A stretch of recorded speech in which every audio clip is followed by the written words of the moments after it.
Ahoy there, Lorcana fans. Welcome back to Camp Quest with Reign of Jafar coming out this weekend in game stores. Lindsay, Gibby, and I wanted to put our heads together and come up with a new deck for every single ink combination that will feature some of the cool new cards you'll be pulling from your packs. So without further ado, here are 15 decks in 15 minutes. All right, no secret here. This is one of my favorite color combinations that I'm really excited about with this next set. We've got Ruby Steel. This is a Mulan franchise heavy deck. I'm really excited about the new Mushu card, the new Mulan that can challenge ready characters, but really interested in this addition of the Light the Fuse action card. Deal 1 damage to chosen character for each exerted character you have in play. So this kind of functions like another Strength of Raging Fire. So you've got your 4 songs in there, you've also got Light the Fuse. So this deck wants to snowball the board and then challenge into other characters. You've got Mulan, Imperial General, to help you challenge into ready characters, or if they're not questing to give you anything to challenge into, you just knock them out with Strength or Light the Fuse and quest on your merry way. Really excited to try out this new deck. Included the new sort of Shan Yu and the Nothing We Won't Do that helps ready characters. Also this new Stitch. So lots of fun new cards in this deck. I think it's going to be really a strong, fun deck to play this set. This is a really cool take on the Emerald Amethyst discard shell, which of course centers around the Diablos, Prince John, and Ursula, trying to dump your opponent's hand and then pressure out with the classic Emerald Amethyst tempo cards like Elsa and Cricky and all that good stuff. But in this unique version, we are also including the Pull the Lever and Wrong Lever combo. The Pull the Lever is substituting in for the Hypnotize because it does let you make your opponent discard a card or can have you draw 2 cards. A little bit different on the Hypnotize train. But then if it is in your discard pile, the Wrong Lever is actually going to upgrade from just a bounce to a dump on the bottom of your opponent's deck. Basically a removal card for just 3 and inkable. Very cool. But to support that, we're also including the Strike a Good Match and Yzma, which in the early game can let us filter through our deck, find the things that we want, get rid of some of the uninkables that are clogging up our hand, and then they can also dump the Pull the Levers into the discard pile to set up the Wrong Levers. Very cool little combination and a ton of fun. I'm really excited to actually try this Yzma on the edge to be able to search for the Pull the Levers, search for the Wrong Lever if you have the Pull the Lever in the discard pile. Emotional damage has turned into generational trauma as we have yet another version of my favorite archetype, the damage movement decks. We continue to get more tools for it, like Madame Medusa, 3-drop that allows us to deal 2 damage to another one of our characters to send a 2-cost character or less card back to our opponent's hand. The 3-drop Mother Gothel was better than I thought it was going to be, and with new cards like Prince John, a 3-cost 5/5 that deals 1 damage to itself every time your opponent plays a character, that's a big body, and it's naturally going to be damaging itself for cards like Pain or Panic to be able to remove that damage, Alice to be able to stand it back up, or Hades, the new 7-drop. When you play this character and whenever he quests, you may deal 2 damage to another chosen character of yours to draw 2 cards. That and Everybody's Got a Weakness, I think, is a sleeper card here that I really like. It's a 4-cost action. Move a damage counter from each of your damaged characters to an opposing chosen character and draw a card for each damage that was removed this way. We have so many ways to damage our characters and then remove them all to keep them sticking on the board. This deck is going to be a really good time. All right, next up we've got Emerald Sapphire, and I'm pretty excited about this deck because it's an excuse to play all 4 heroes that we won at Set Champs. This deck is all about shift line and having Hero Hamada give evasive and ward to all of your big shifted bodies. You've got spot removal with Mother Knows Best, and we don't talk about Bruno, and then you're refilling your hand with Clarabelle. I'm really excited about this deck because I think it's going to be really strong post-rotation after this set. All right, so Chernadal got a huge upgrade in this set, so we had to run it back and show it off for you. This is a fantastic deck to play.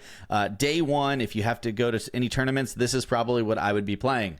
We have some huge upgrades with Lady at 1, an inkable card that gets +1 attack whenever you play a character, and more importantly, when it has 3 attack or more, can quest for 3 as a 1-drop. That is nuts. Of course, we have the usual spread of high defense 1-drops so that we can synergize with Rapunzel and get some card draw, but we also have some big new upgrades in the form of the 3-drop Lady, which lets you dump a 2-drop in on the same turn that you play it for free.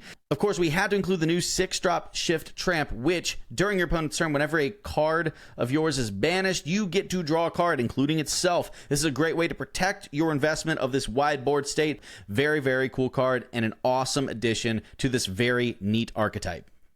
404, error, Oasis not found. That's because we've got all sorts of vanishes and illusions in front of your eyes. If you're going to take a shot at one of these characters, you best not miss, because they are going to be coming hard onto this board. We have a lot more tools now compared to last set for the illusion and vanish characters. 4-drop Jafar was really nice from last set, but not having enough illusion characters just made it not worth playing. But with new drop, 5-drop Jafar, that allows you to discard a card, and if it's an illusion card, you can put it right onto the board, along with the Sultan, that every time one of your illusion characters quests, one of your opposing characters has to exert. Allows us to take advantage of cards like Kenai, who's got a pretty good challenger body, a 3-cost 3/4. The Magic Carpet gives all of your illusion characters +1 challenger.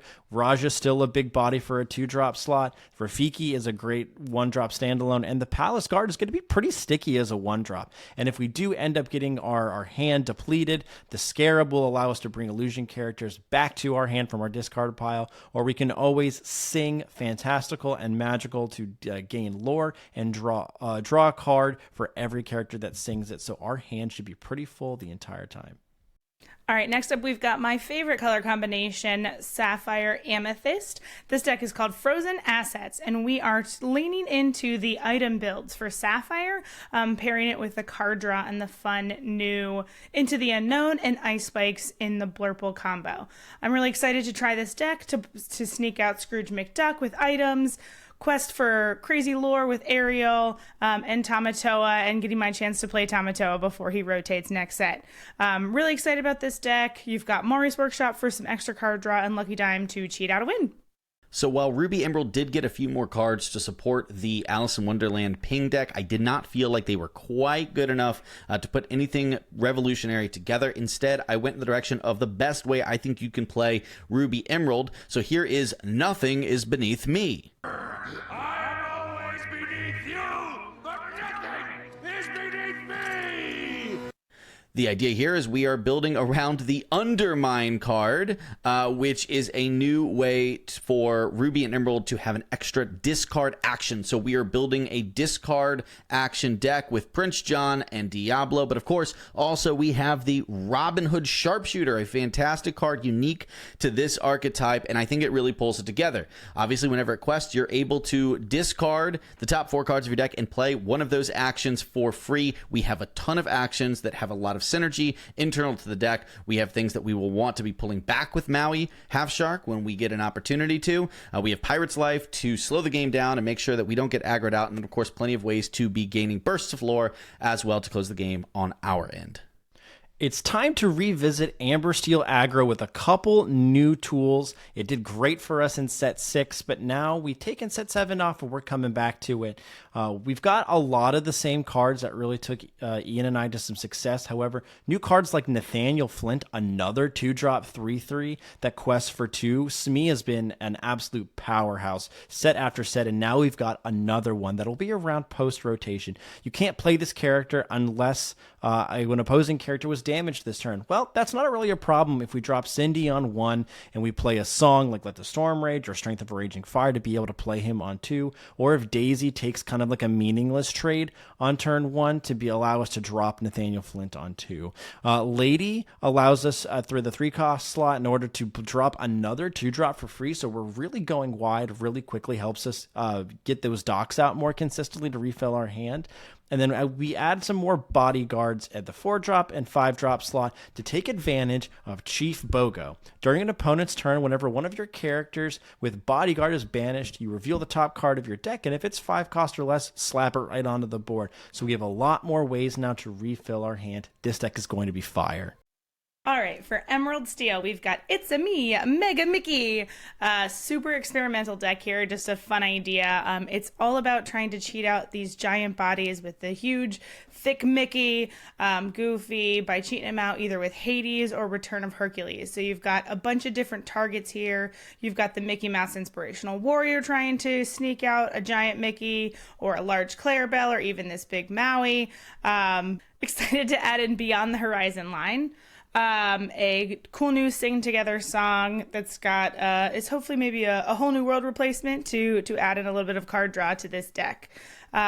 Should be fun, is really experimental, so build it up, play with it, test it out a little bit, and see what works for you. All right, so here is Jasmine Aggro. The concept here is we're taking the Sapphire Steel Aggro shell, and we are dedicating it towards the ally synergy of Jasmine. The Jasmine Steady Strategist is very, very cool as a way to get some extra resource extension, because we can play a lot of very strong allies that can be found whenever she quests. So we've got, obviously, the Seven Dwarfs Mine engine with Happy and Doc. Doc being another way to draw some extra cards, and then the very strong package of allies, the overstatted Mr. Smee and Lawrence. We have the Mr. Smee that has evasive on your turn, and even Zipper, which is really cool to be able to give resist to your stuff, as well as being a warded body that quests for 2. LeFou is a nice ally as well, because you can sometimes play it for free, dumping the cards from your hand so you can refill with Doc or Jasmine. And then, of course, at the top end, we have the classic Pluto Guard Dog and Cogsworth as just resilient ways to protect your board. I call this deck sponsored by Band-Aid, because we're going to be removing a lot of damage from our characters with healing and simultaneously getting benefits from having the biggest character on board. Staple cards like Flynn Rider Frenemy that allows us to have gain 3 lore at the beginning of our turn if we have the strongest character. Well, we've got something similar now in 4-cost Bambi, is when you have a character in play that has more attack than each opposing character, she quests for an additional 2. She's questing for 3 as a 4-drop and has evasive. New cards like Tinkerbell at the 2-drop is an evasive character that when you play a character with 5 or more attack, you may exert them to gain 2 lore. Well, we just talked about Prince John Frady Cat, who comes in with a 5/5 body, and it's going to hurt himself over time for us to heal back with cards like Rapunzel or the new Goofy. At the end of your turn, you may remove up to 1 damage from each of your characters, and for each character that you remove a damage, you get to ready them. So we're readying our characters as well to keep them safe. Maui is going to be a really great card to come down and work off of cards like Faeline and Flynn Rider, or we're going to be able to trigger that really powerful effect from Tinkerbell. So we're gaining lore in quite a few ways, healing our cards, and building a big board. All right, another item deck. We've got Sakre Boom. I was inspired to build this deck actually when I was listening to a video about some new interesting rule combinations with this set 8 and Lumiere, who is a shift target. And whenever you banish one of your items, this character gets +1 lore. So you can banish a whole bunch of items. So that's the whole point of this deck, is to get out, cheat out a bunch of items, sneak them out with the queen, or play them with unconventional tool for cheaper, get those out, and then blow them all up with Royal Tantrum and quest for crazy high amounts of lore. You've got the Tomato Happy as a Clam to bring items back after they've been banished, to do it all over again. This is the deck that I'm personally the most excited for with Reign of Jafar. Amber Sapphire has been a deck that I've been trying to make work in my free time pretty much since the game has come out. While I did have a lot of fun with my Alice mid-range deck, I think this is probably the best way to play this color combination going forward. The concept here is we are using the incredible Prince Naveen to come into play and sing Down in New Orleans to find any of our incredible 6-drops. We have everything from Tamatoa, Robin Hood, Gaston, and Judy Hopps, as well as this kit Cloud Kicker, which serves double duty as a way to shift onto the 1-drop kit and sing the Down in New Orleans. Everything else is pretty much supporting that core game plan. We have let it go for a little bit of spot removal, something this deck is still weak at, but we have How Far I'll Go and Be Our Guest to increase the consistency of finding the things we need when we need them. We are all Madrigal here, a new way to finally play the Madrigals that might actually be worth doing. We've got all sorts of new tools to be able to gain lore from an alternate way from singing songs. Mirabelle Madrigal at the 1-drop slot allows us to gain a lore by just revealing a song in our hand, which we're probably going to play anyway. A new 3-drop of evasive Mirabelle allows us to sing songs at a higher cost, similar to 3-drop Ariel, along with 4-drop Bruno and 7-drop Bruno that we can curve into because he is a shift 5 Floodborn. We can gain cards from singing songs, fantastical and magical, might be one of the newest cards that I think is worth putting in every single deck, maybe a 1 copy of or a 2 copy of. Every character that sings a song, you gain a lore and draw a card from. But the piece that puts it all together, similar to Encanto in the movie, is Alma Madrigal, our matriarch. She says every single character that sings a song once per turn, you can re-ready them after they have sung that song. So we're singing expensive songs for free, gaining lore off of them, and we're drawing a whole heck of a lot of cards. The Madrigals are here to stay. Thank you all so much for watching. I hope you found a deck in here that interests you, that you're going to want to build on day one of the new set. If you do, jump in the comments below. Let us know how it goes. And if you have ideas for decks we didn't cover in here, let us know for those as well. We may be able to cover them later on the channel. Of course, like and subscribe if you enjoyed it. That really helps us out. And until next time, may you have the best of luck on your day one pulls. See ya.